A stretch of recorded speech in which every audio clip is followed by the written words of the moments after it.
hello to you all. My name is Scott Murray. On behalf of the Board of Directors of the Jason Witten Collegiate Man of the Year Award, it is indeed my privilege to welcome you all to our 4th annual award ceremony. Quite obviously, this year's ceremony looks a little different than the one that we normally host at the Star, the home of the Dallas Cowboys. Unfortunately, the pandemic has forced us all to call an audible and do the event virtually this year. However, while we may not have hundreds of guests in our audience, along with the big-name presenters or musical entertainment like we normally do, we can promise you still will enjoy a great show this evening, as we honor 3 of the very best young men that college football has to offer. Now, since I'm privileged as one of the board members with the responsibility of narrowing down the list of nominees for this prestigious honor, I can tell you it's a nearly impossible task. There are so many great student athletes setting an impactful example every single day. So, it is indeed most difficult narrowing it down to just 3 finalists, much less one winner whom we all will meet tonight. We are certainly excited for you to learn the stories of these 3 men. So without any further ado, it is indeed my pleasure to welcome you all to the Jason Witten Collegiate Man of the Year Award ceremony. Please enjoy the show. Good evening, everyone, and welcome to the 4th annual Jason Witten Collegiate Man of the Year Award ceremony. It's presented by Albertsons and Tom Thumb. I am Sage Steele from ESPN, and I am honored to once again, for the 4th straight year, be your host to present this amazing award. Seriously, Jason, Michelle, thank you so much for having me back. I would much prefer to be standing on that stage at the Star in Frisco, Texas tonight with a few hundred of my best friends, celebrating our 3 great finalists for this honor. But of course, this past year has been tough for everybody. As it has done for nearly everything else, it has forced us to do this a little bit differently. So I will lead things from here in my home studio in freezing cold Connecticut, and a little later we will be joined from Texas by the man for whom this award is named, the great, the one and only Jason Witten. He's going to present the trophy to this year's winner. Again, we're doing it all virtually. Along the way, we're going to get a good look at each of the 3 finalists and see exactly what makes them such tremendous leaders. It's both on and off the field.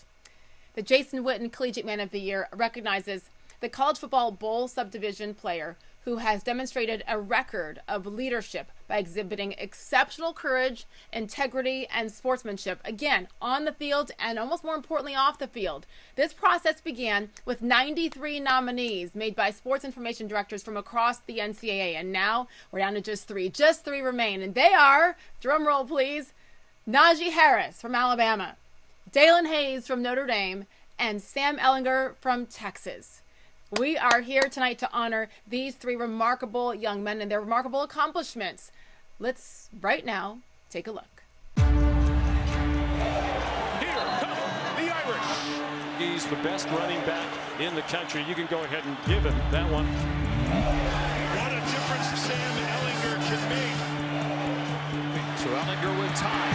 Here's a shot. They've got Duvernay. He makes a leaping grab for the touchdown. Look out, Jay Harris runs right behind him again. Hurling is Harris. Touchdown, Texas. And a great play by Hayes. What's coming, that pass is intercepted. Never saw Dalen Hayes dropping in coverage. And leap to the end zone. A hat trick for Najee Harris.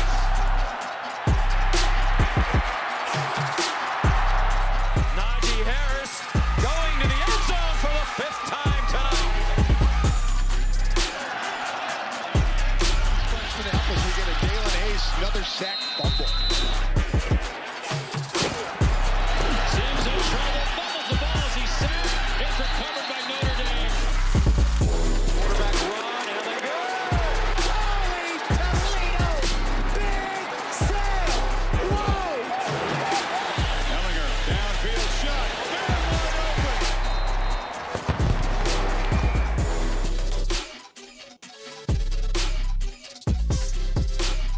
Awesome to see those guys, right? Obviously, it's a fantastic group of finalists. All 3 are remarkably accomplished, not only on the field, but in their communities as well, big time.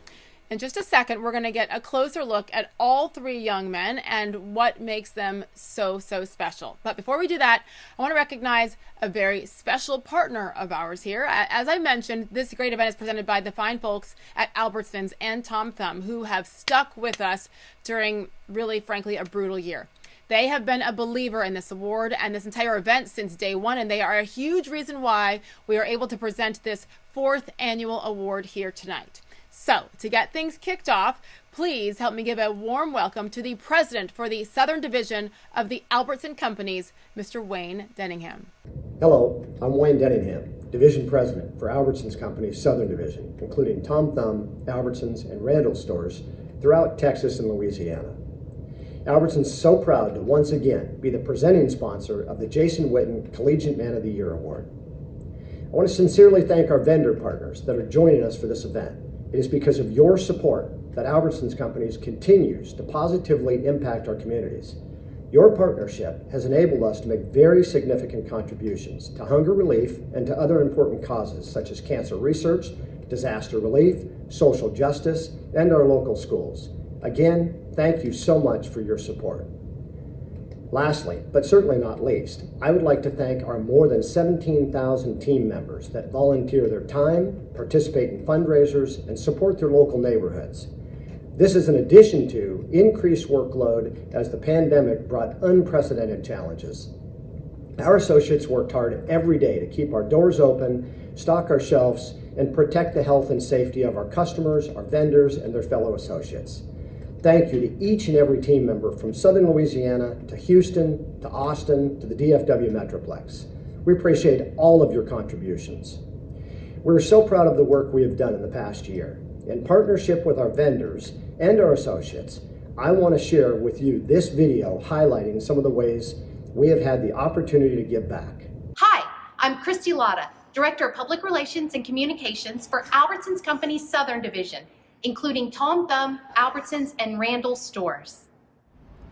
Today, I'm at the Tarrant Area Food Bank, one of several Feeding America food banks that we work with regularly. Although food banks and food pantries have always been a big part of feeding the hungry in our communities, since the COVID-19 pandemic, their work has doubled. The reason I'm here today is to tell a part of our company's story, a remarkable story of the way that we partnered with our communities to feed the hungry over the last year. In March of 2020, we launched our Nourishing Neighbors campaign. The Nourishing Neighbors story started as COVID-19 had just been declared a global pandemic, and we immediately shifted our community focus to hunger relief specific to COVID-19 impacts being felt throughout our nation.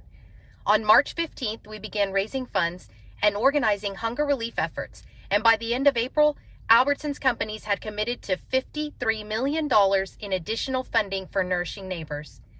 As the pandemic and the ripple effects spread throughout our communities, we responded through fundraising, in-kind donations, and our own company contributions. In the Southern Division alone, we contributed more than $3.6 million, enabling 14.7 million meals for more than 500,000 individuals through hundreds of local organizations, large and small, in every corner of our division, impacting urban, suburban, and rural areas. These funds fed children meals that they would have had at school, provided meals to seniors unable to leave their homes, provided funding to marginalized communities, and to families who had never before attended a drive-through pantry but found themselves in need. We provided holiday meals for close to 90,000 people through our annual Turkey Bucks program. We committed $5 million nationally to support social justice and establish national and local diversity and inclusion councils, in addition to our existing employee resource groups. It was an unprecedented year that called for remarkable efforts, and our team members and nonprofit partners worked together in new ways. We want to say thank you to our loyal customers, our associates, our vendor partners, and our nonprofit organizations. Thank you. We made a difference in the communities, meeting the need and feeding the hungry. And in all of our stores, our Tom Thumb, Albertsons, and Randall stores, we're committed to nourishing our neighbors in 2021 and beyond. On behalf of everyone involved with the SCORE Foundation and the Jason Witten Collegiate Man of the Year, thank you. Thank you once again to Albertson and Tom Thumb for all that you do. This award is a leadership award. That's a huge word. When you think about leaders in the sport of football, the namesake of this award has clearly been one of the very best of all time. In his 17-year NFL career, Jason Witten is regarded as one of the most consistent men to ever play in the league, again, on the field and in his community. Throughout Jason's career, he made sure to use his platform in new ways to help bring hope and help to those in need. The work that Jason and his amazing wife, Michelle, and their SCORE Foundation have done over the last 13 years to combat domestic violence has helped so many thousands of women and children help break the cycle of abuse. Just a few weeks ago, Jason announced that he will be signing a one-day contract with the Dallas Cowboys and then bringing his storied playing career to a close. That's going to be hard for us. I mean, because he's Jason Witten. The way he's conducted himself on and off the field, it's a big reason why this award bears his namesake. So let's take a closer look at that leadership and what exactly this award represents. Having this honor named after me, it's something that it's taken a little while for me to get used to. You know, honestly, you know, it means more and more to me each day and each year. This is one of my favorite nights of the year. But look, I never played for any of that. You know, I think you come in, you try to be a leader, and you say, okay, I know that the stats and the vanity and all that'll be forgotten. But what's not forgotten is when they ask, you know, when they say he was a true pro and he handled himself well. That's how I tried to handle myself. I knew that was what would make my grandpa the most proud. And, you know, as I reflect back, that's something that they can never take away from you. So this is a special award, it's a special night, but over the years, I think what's made it so much more special is seeing these young athletes that are in the prime of their careers and are very talented, some of the best players in the country, also understand that they can be a difference maker in their community. And I think that's what makes this award so special.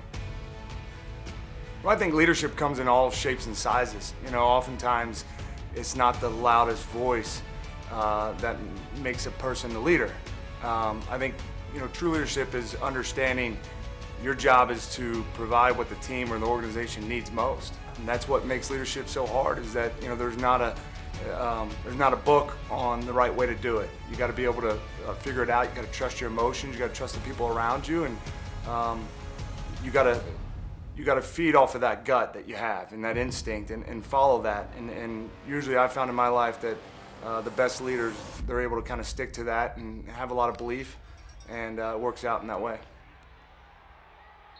Well, I think what makes a great football player is the makeup of who the guy is, you know, what he's all about. I mean, you got to be athletic, you got to have size, speed, and ability to make the big plays in the big moments. Those are all important pieces to any good football player, really any good athlete.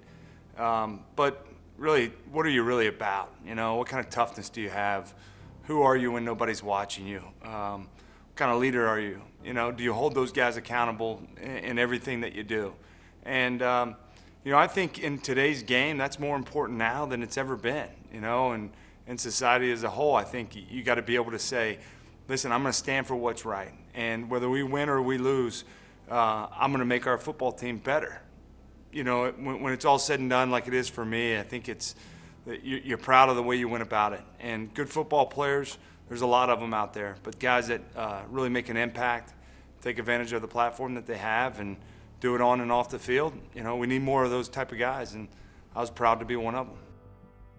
Well, I think it's really important to be involved in community and understand what true leadership is all about. You know, I think to be a steward of your organization or your team, and then that goes so far beyond just your team and who you are and wins and losses. There's nothing like being a steward of a community and rallying a city when it goes through tough times and through the good times and the bad ones. And when you embrace that, that's what it's all about.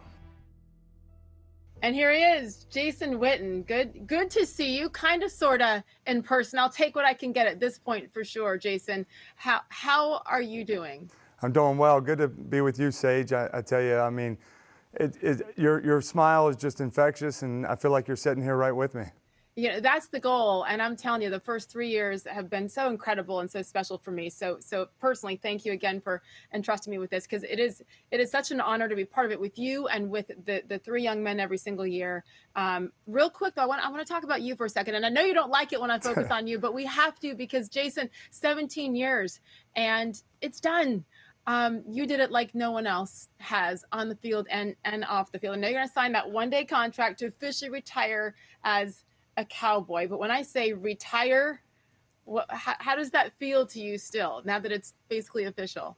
Well, first off, I just would like to, kind of clear the air. It's official this time. This is retiring for real this time. And, it's hard to say it. It goes fast. It feels like just yesterday I was a rookie trying to find my way in the NFL and chasing a dream. And, so many great memories, more than just the catches or the touchdowns or the wins, but the people that I got to do it for and with, so many great relationships that I was able to form. And the game has just provided me so much. And it's hard to say goodbye when that time comes, but it happens for everybody. And I'm just proud that I was able to give it all I had. And I'm proud that the way I played and ultimately the way I tried to do it, not only on the field but off the field as well. And so there's so many great players. The game's in a great place. I'm so proud to be a part of the NFL the last 17 years. And, I feel good about it. I'm ready to be a dad and be a husband and kind of enjoy those fruits.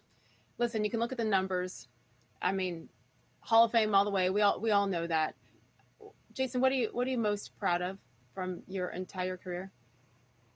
Sage, I feel like I haven't had time to reflect on a lot of that, but I think if I could say what I'm most proud of, it's just the way that I tried to do it. I think, so many players in today's game, certainly in being a part of the Dallas Cowboys, there's a lot of people that want to point the finger and tell you what you can't do. And for me, I think that ultimately I tried to be a great competitor on the field, a great leader, hold people to high standards and get the most out of them, but also do the same off the field. My family was a big part of that. My wife, Michelle, our kids, the support staff that I was able to have that pushed me every single day to get me ready to play on Sunday afternoons and only miss one game. It's just, it's remarkable, all the sacrifices that they made to see that happen. And so, I think when you think back on all of that, it's just like you hope your legacy is just simply that you did it the right way. You carried yourself the right way. You handled success well. You did the same with adversity, and you made the game better when you left and when you found it.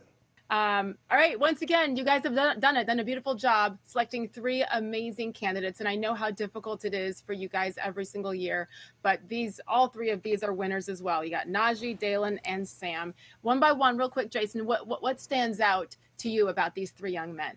Well, I say this every year, Sage. I just feel like these young athletes, these student athletes, they get better and better every year. I mean, first off, all three of them, phenomenal football players at big-time programs, and what they were able to accomplish on the field, it's second to none.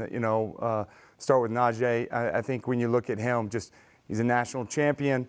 He was a workhorse for that football team, and no task was too big for him, no task was too small. And what he overcome in his life, I mean, he was a homeless at one point in time, and to battle back and to have this opportunity and be a national champion, great future ahead of him, and do it the right way.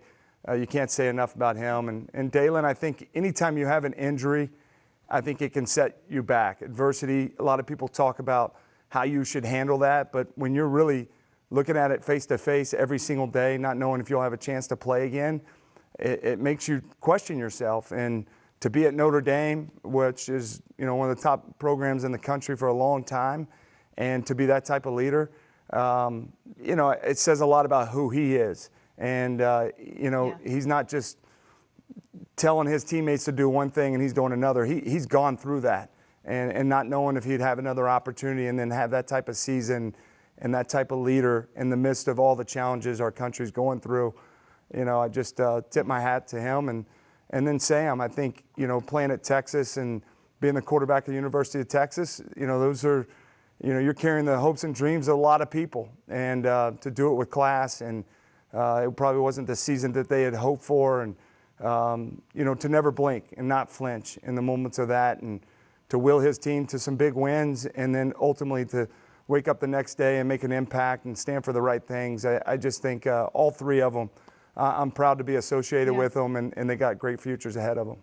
And the common denominator there, yes, good athletes, but choosing to do things the right way, the way that they choose to push through that adversity. And when a lot of people wouldn't be able to, and they've done it at such a young age, it's amazing. And they've got you leading the way. I mean, you're going to be a Hall of Famer. You won the Walter Payton Man of the Year award in the National Football League. And again, they've got a good start. You know, in those three young men, that they already do know how to lead, but it's going to be another level in the National Football League. What advice might you pass along to them as they take that step? Well, I know they're all anxious and excited to pursue that dream of playing in the NFL. I would just tell them, you know, trust everything that's gotten them to this point in their life. I mean, they're so far ahead of where I was in leaving college. And so a lot of people are going to offer advice to them, you know, agents and coaches and friends and family. And I would just encourage them just to trust who they are. You know, they've done that their whole life. There's going to be some different experiences that they have. Entering the NFL and this culture is hard, you know, with not being able to be around it and not know what you're going to expect. But ultimately, they have that makeup. They've played big-time football. They've been leaders of their football team, and it'll be no different. It's just a game. Players are a little bit better, but just stay true to who they are, and not only as athletes and competitors, but who they are as people, and making a difference and using their platform to make awareness to the better good. Absolutely. I know that they are all listening and waiting to hear who the winner is of this year's award. So Jason, awesome catching up with you as always. Next year, I feel it. We're going to be doing it in person. We'll talk about that a little bit later. Our first finalist is no stranger to success. On the field, Najee Harris, he just led Alabama to a national championship while completing a fantastic All-American season in which he won the Doak Walker Award, which of course is the nation's best running back award. Well known for his hard runs, his leaps over defenders, Najee actually cleared his biggest hurdles much younger in life, overcoming homelessness on his way to stardom. Along the way, he also became an active member of the community and a voice for social change on his campus at Alabama. Let's meet our first Collegiate Man of the Year finalist, Alabama's Najee Harris. He gets the carry, cuts back and gets the touchdown. Najee Harris, second score of the day. For me, I think of the word leader in a different way. You know, a lot of people think of leader as standing in front of people, speaking and stuff like that. You know, motivating people, being in front. You know, but leaders can also be leading by example. You know, you don't always got to be in the front, but you can lead from the back too. So that's what I do. I lead from the back. I lead from showing how I play, how to practice, stuff like that. And you know, not everybody's going to go to a leader sometimes and tell them their problems. So I want to be the person they can go to from the back, especially even the walk-on and stuff like that. Everybody's important in the team, so I try to be the leader in that way. He'll take another one, looking for number 24, and he's in.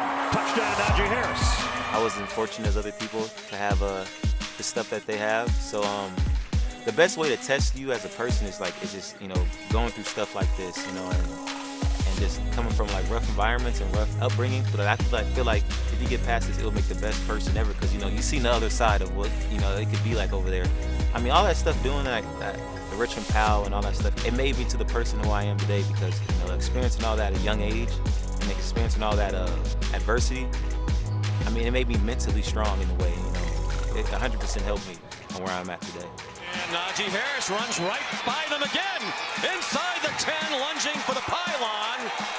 And it's a touchdown for Alabama. It was crazy, the whole entire team. We filled up Coach Saban's office. I told him, I was like, you know, Coach Saban, we have the biggest platform of all of college football. You know, we're Alabama. You know, we're number one. A lot of eyes on us, no matter what we do. So, I mean, if we as a program can get ourselves out there and address these issues, I mean, I feel like it would open a lot of people's eyes.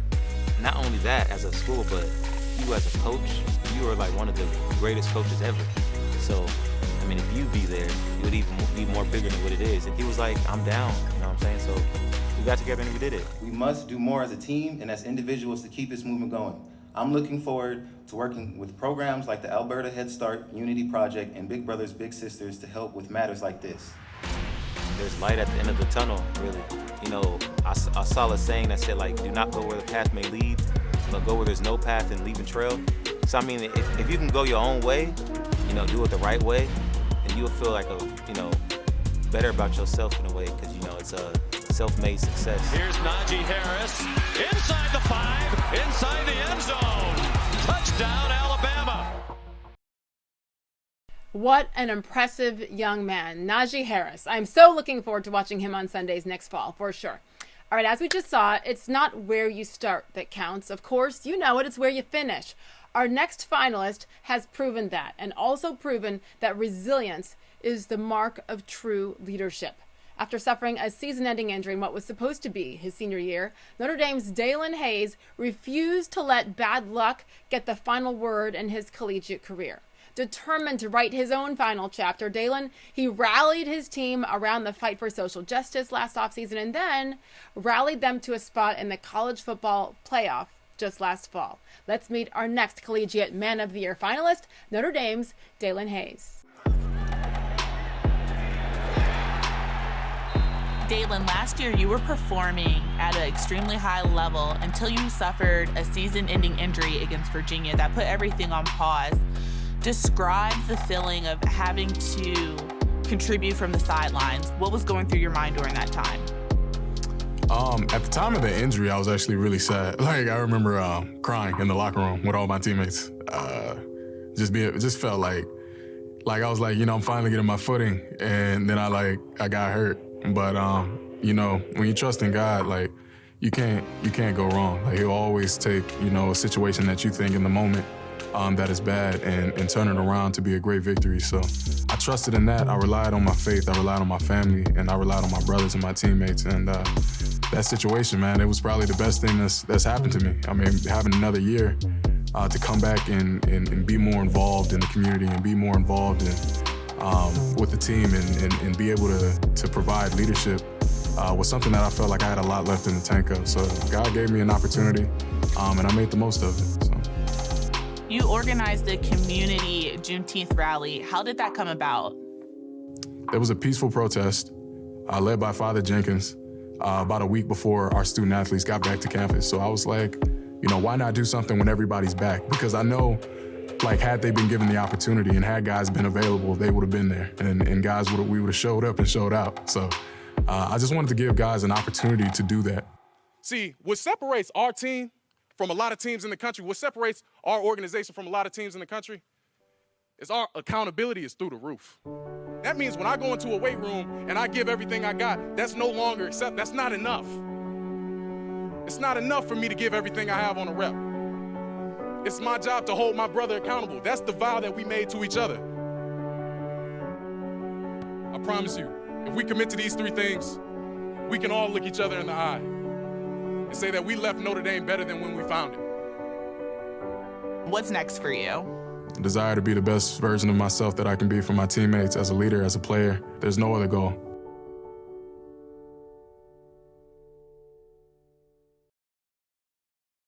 Another amazing story. Dalen Hayes, another perfect example of perseverance, by the way, and another young man that I am so looking forward to watching on Sundays. All right. In football, of course, there's one position that stands above the others, frankly, when people think of true leadership. Everything, at least on the offensive side of the ball, everything begins with the man under center, the quarterback. And although that brings a lot of glory when things go right, it really separates the good leaders from the great ones when things didn't quite go as planned. For Sam Ehlinger, being quarterback at the University of Texas was the culmination of a lifelong dream. But his time in Austin, much like his childhood, was filled with ups and downs, kind of a roller coaster. Losing his father unexpectedly as a kid, Sam hasn't just learned to overcome adversity, he has learned to shine in the face of it. Let's meet our final Collegiate Man of the Year finalist, Sam Ehlinger from the University of Texas. Ehlinger in trouble. Ehlinger gets downfield. Ehlinger still running. Ehlinger on his feet. Holy Toledo! Big Sam! Whoa! My philosophy on leadership is living a life, being misunderstood, and taking others where they can't go themselves. Ehlinger with a little backside heat, gonna take off, takes out his do-it-yourself kit. Touchdown, Texas. I think it's very important for a team leader to be a leader in the community because, you know, football and sports really give you a unique platform. And at the end of the day, it is just a game.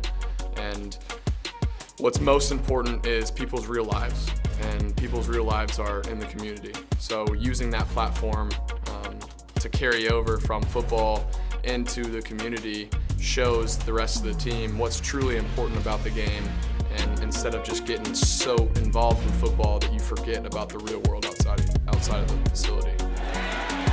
Here's a shot, they've got Duvernay. He makes a leaping grab for the touchdown. I have a lot of incredible memories with my dad. My father passed in 8th grade. I think that the things that stand out are kind of the values that he instilled in us at a young age.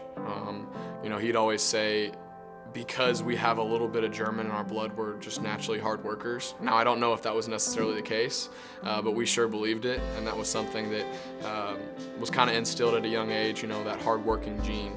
He told us that it was in us, and we just had to be that way all the time. But most of all, he was always the type of guy to pick the guy that wasn't necessarily the best on the team, and that was his guy.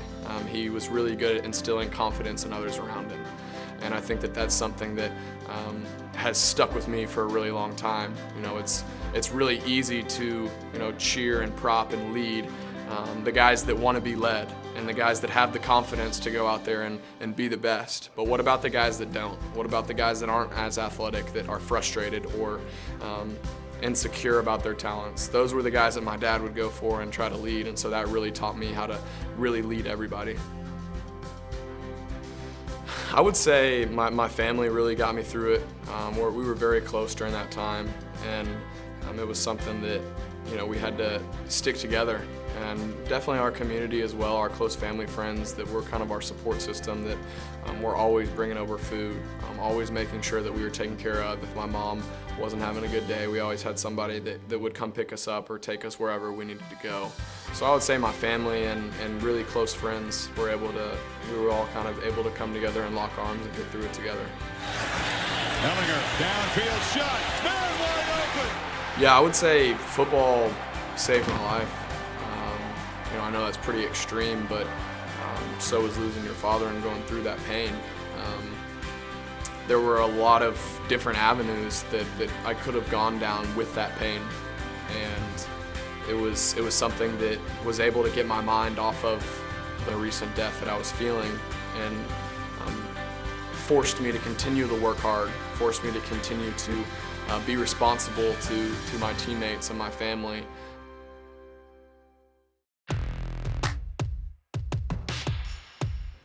I think that I want people to remember me as, you know, the leader that left the program better than it was when he got there, always gave it his all, regardless of the situation of the game, loved the university, loves the game of football, and did everything in his power to win.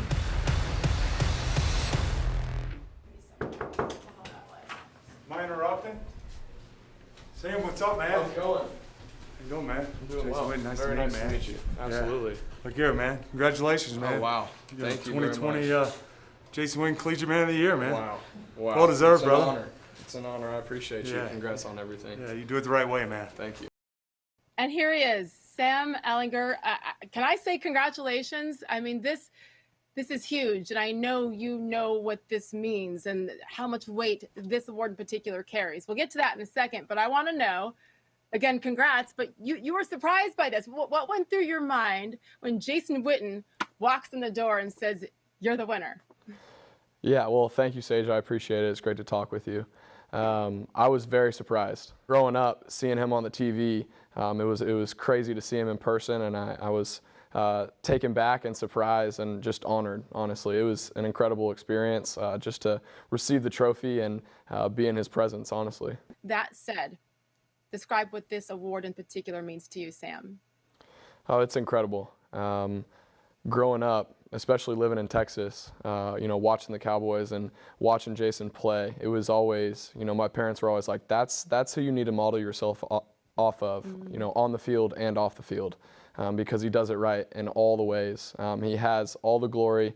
Everybody loves him, but what's most important is the man that he is off the field, his faith, his family, and the way he carries himself as a man, high class. It means so much to be able to represent this award, even having his name, associated to it. It's truly an honor, and I feel so blessed. You've been open through the years about what you've had to go through, your family, with the passing of your father in 2013. Sam, what do you think your dad would say? What do you think actually he is saying right now as he watches you take this well-deserved award? Well, I think he would congratulate me, be very happy with what I've done on and off the field, but he'd say, the job's not finished, on or off the field. Continue to have high character and try to be like Jason Witten in his career on and off the field. That's probably what he would say. I saw the word leadership in a letter, one of the pieces that was done in your letter that he wrote you. I mean, you were a kid, you were little when your dad's talking about leadership, right? So through the years, how do you think you have grown as a leader? Well, leadership is very unique because especially in a football locker room, because every guy is led in a different way. And you have to adapt to the person that you're leading. Not one leadership style fits all. So it's a very interesting topic. And I think, having to be a leader in the house from 8th grade when my dad passed, it really instilled leadership qualities in me at a young age when I didn't even know what was going on. It's a reminder for all of us. It doesn't matter how old you are, frankly. Sam, what do you think is the biggest thing, the most important lesson that you learned from what you and your family have been through? Well, there's so many great lessons that we've learned. I would say, just love the people in your lives every single day as much as possible. I think this day and age with the advent of technology and social media, it's so easy to get lost in what's to come or what's happened or what other people are doing. And I think that we've all learned to, put down your devices and enjoy the present. Enjoy your loved ones and love on them. Tell them how much you love them every single day, because you never know when you're not going to be able to see them again. Sorry, but I don't hear that many young people your age say, put down your device. So what's your typical day like right now as you prepare, as you get set for the draft? Yeah, typical day is up at 6:30. I kind of got a strict sleep routine in the morning. I got to get going. I'll do some of my paperwork type stuff and reading, kind of get my mind going. Then I'll go to the gym around 9, 10, train for, I'll be at the gym till around 4. And then once I get home, obviously meals worked into there, but then once I get home, really trying to learn the NFL game. So I'll spend 3-4 hours at night watching film, dissecting NFL offenses, and trying to learn and pick up on tendencies that'll help me here in the future. That is incredible, and I feel like a slacker. Thank you very much for laying out 6:30 in the morning. Okay, see, you're inspiring me, and okay, we'll focus on that later.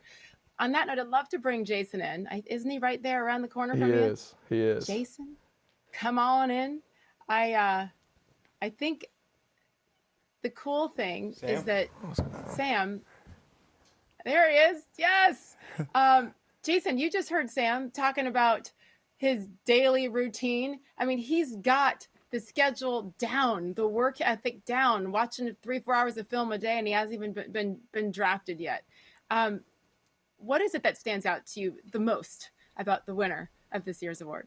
Yeah, Sage, I feel like a slacker too, so I think, I mean, just hearing him talk, I mean, he embodies everything that you want any young athlete to become. I mean, I have 2 boys. I mean, that's what you want them to look up to.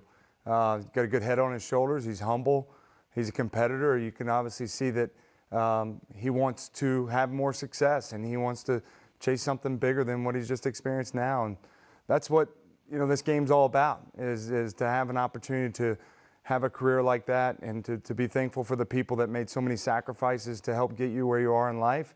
And then ultimately to still push forward and to dream of there's more that you want to accomplish, and bring others along with you on that ride. I think he's just so deserving of this award. He embodies everything that this award's all about. Yeah. And he's a great role model and got a bright future for sure. I mean, listen, this is the cool, calm collective. We see the professional Jason, but I have a feeling you were loving the surprise, right? To pounce in on Sam. Describe what you saw when you were able to walk in and give him the award and shock him. Yeah, no, it was awesome. You know, I think it's just, you know, it's hard to make that real TV, you know, because it's like, wait a minute, what's he doing here, you know? And so I'm sure his mind's just going 100 miles an hour. But yeah, I think that's what this award is all about. I mean, we'd love to be being together and celebrating such an accomplishment of all three of these guys and all the support that's behind this award. But really, you can't. And so you improvise and you adapt and you overcome it. And, you know, to be able to surprise him and to be able to look at you, Sage, on this screen and for you to be able to be a part of it like this, it's like, that's what this award's all about. And, you know, I was honored to be able to present him this award. I was honored to show up there that day and to kind of see him and the story and how it's being written for him.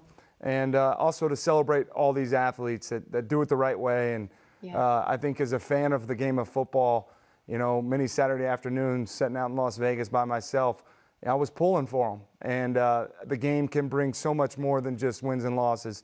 It can uplift an entire community and in many ways the entire country. And, you know, I'm so proud to be a part of this award and associated with these young athletes. And they got bright futures ahead for sure.